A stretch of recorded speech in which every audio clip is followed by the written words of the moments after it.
All right, so crazy things going on in the world right now. China is being tariffed at 145% at this moment. And what I believe is going to happen is that we're going to see a second great fall. We saw a great fall with the Soviet Union.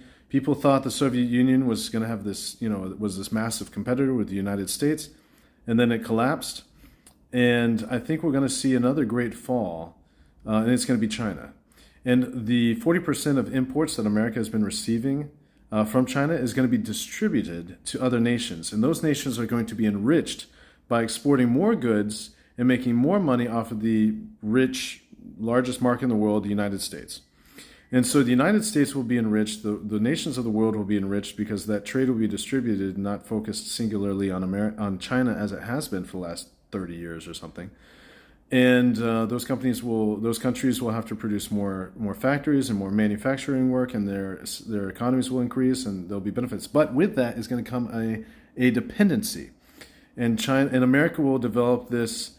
Will become the economy. The world's economy will be centered around the American market, and I believe that this speaks to Bible prophecy. In Revelation 13, I see the United States as that beast power that has economic control over the nations of the world, and the individuals of those nations are not able to buy or sell unless they have the mark of the beast, unless they participate with the beast power, and that beast power is the United States.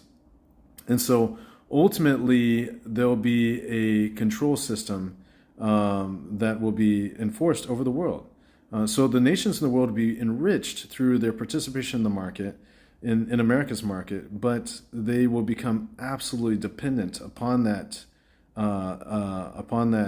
participation in that market, to where America will have leverage and cultural leverage to shift the very values and practices of nations around the world. What's fascinating is that many people thought 150 years ago that Turkey, the nation, was a major player in the world. And Turkey came and passed. 30, 40 years ago, people thought the Soviet Union was going to have a major play. And people that interpreted Bible prophecy, they plugged in those nations into certain places. And they were wrong. But China now, still at this moment, is like a massive power player. But they're going to fall. In Revelation 13, we see one beast that is unparalleled and has the power to enforce every person on the planet to obey, and worship in a certain way. And if they don't, they die.